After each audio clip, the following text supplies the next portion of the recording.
The Gauteng government has rolled out mobile pop-up COVID-19 vaccination units at taxi ranks in the province.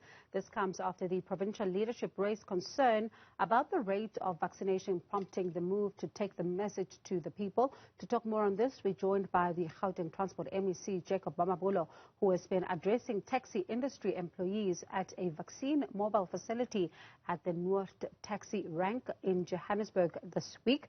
MEC, good evening to you and thank you so much for your time. Let's talk about this move to take the vaccine to the people, especially the taxi ranks. How is the uptake?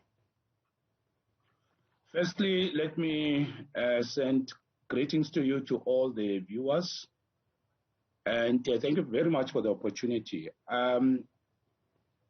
The provincial government of Gauteng directed that we take the vaccine to the people and make sure that we're able to increase the number of people who are taking vaccination, but also to educate the people about vaccine and pushback, vaccine hesitancy. And I must say that in the transport sector, we have partnered with the Department of Health, and we are seeing an amazing, successful, very impactful program at intermodal facilities, with the taxi industry being the biggest carrier of commuting members of the public.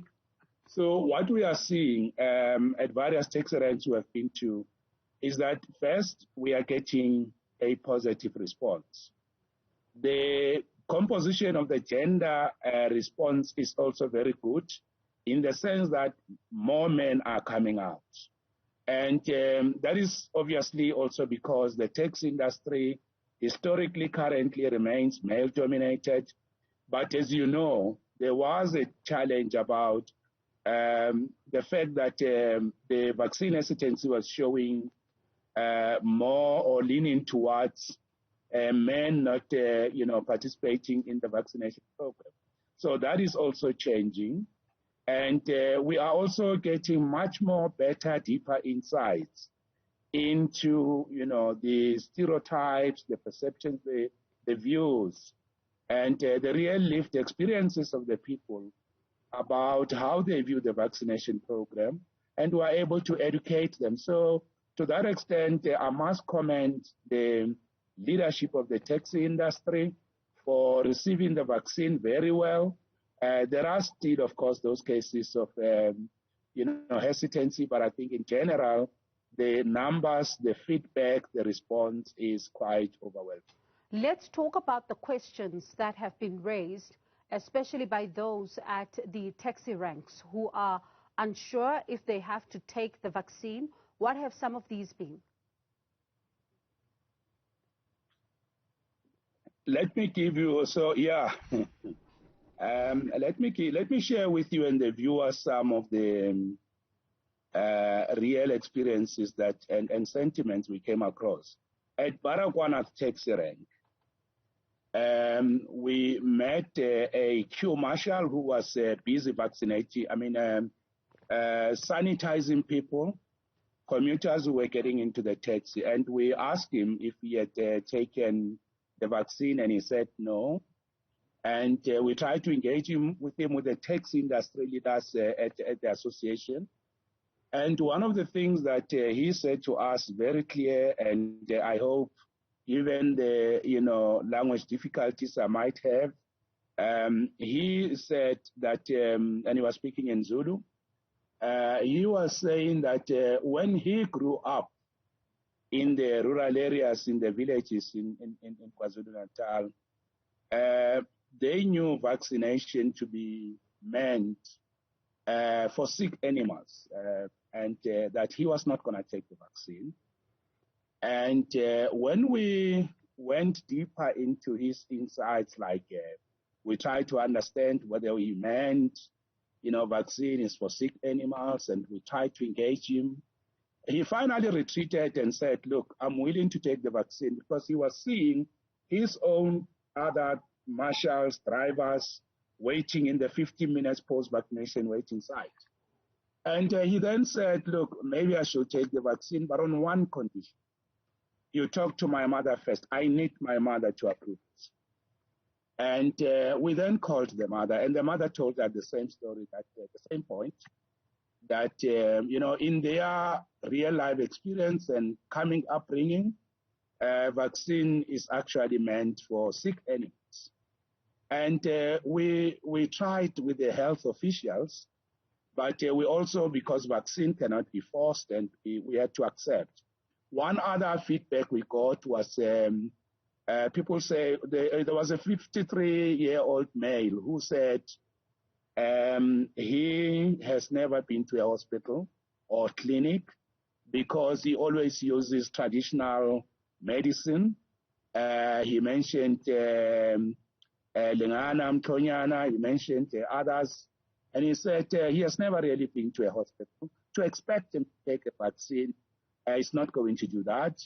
And we met another one who said that, and this was not at Baram, one who said he will not take the vaccine because his spirit, his spiritual, I guess, beliefs, the spirit is not permitting him, it's not allowing him to take the vaccine.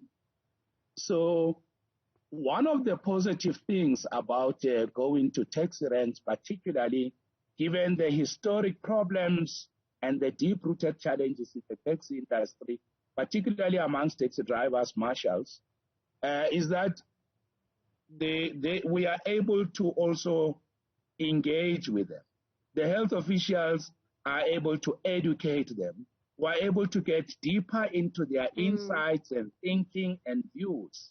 And that is also very helpful because, remember, the taxi industry and this is how we introduced the program. First time I went to Sangweni taxi rank on the 7th of July to check if they were vaccinating. They said the reason why they're not taking the vaccine is because they work at the taxi rank. They are always there. They got their job, their cars. They are not going to leave and go to clinics or health facilities. So the point I'm making is it was therefore important to go to the taxi industry and to bring the vaccine there because indeed the nature of their work makes it also difficult. Let's talk about, pardon me, let's talk about the importance then of addressing the concerns, especially because, as you say, that you were able to engage those who were raising concerns, because we know that there's also the stigma in some of these areas where someone who's taken a vaccine is frowned upon, and others who then have questions that go unanswered and thus not being interested in taking the vaccine because answers are not forthcoming. How important is it going to be for government going forward to have targeted communication, especially to those who do not believe that they should be taking the vaccine? You know, just before I go directly to your question, now that you have raised the issue of a stigma, you are reminding me of another very interesting issue that came out at Noord yesterday. There was a taxi driver there they were sitting in a car and we were talking to them together with health officials. And he raised a very worrying point that he was amongst the earliest to take the vaccine at Noord taxi rank, MTN. And immediately when his colleagues heard that he took a vaccine, nobody wanted to come close to him. And always when he came to try to talk to them, come close to him, they always told him, and they actually kept even a much more bigger distance away from him. And he felt very discriminated, stereotyped, because people were treating him with suspicion that, oh yeah, you took the vaccine. So the issue of stigmatizing those who took the vaccine came out at MTN taxi rank, North taxi rank yesterday. So it was another very interesting observation that people have been, the social distancing even become more maximized, that people optimize the space between you and them. They don't want to come close to you. As for the implications of this and the lessons that we can learn, I think one very clear lesson, no doubt, to us and the Department of Health and the provincial government as a whole, and we agree on this when we talk to the health officials, is we need to improve the level of public education, because initially, I am one of those who thought, for example, at the taxi ranks, definitely, having talked to the people on the 7th of July, that it seems the vaccine hesitancy is very deep-rooted. But when you talk to people, when you engage them, you actually realize that there's lack of information. On Tuesday, we were at another taxi rank called the Ivory Park in Midrand. And there was one taxi driver who made a very powerful point.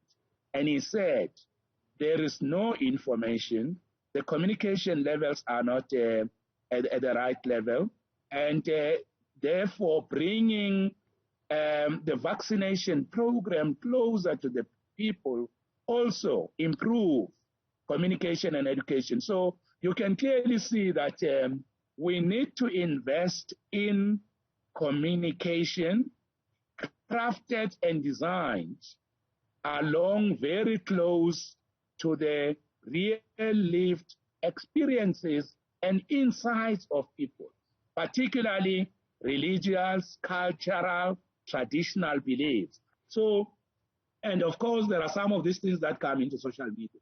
So I think the issue here is, and I think it's becoming very clear, we need to improve the level of education. Today at Lenasia, the numbers were so huge. And I think this coincided with, 18 years and above youth now taking the vaccine, to a point that, the Department of Health had to get the second round of stock of vaccine. They had to restock because the numbers were overwhelmingly high. So the issue here, and let me also repeat, the vaccination program at intermodal transport facilities also include commuters, workers, and people living around.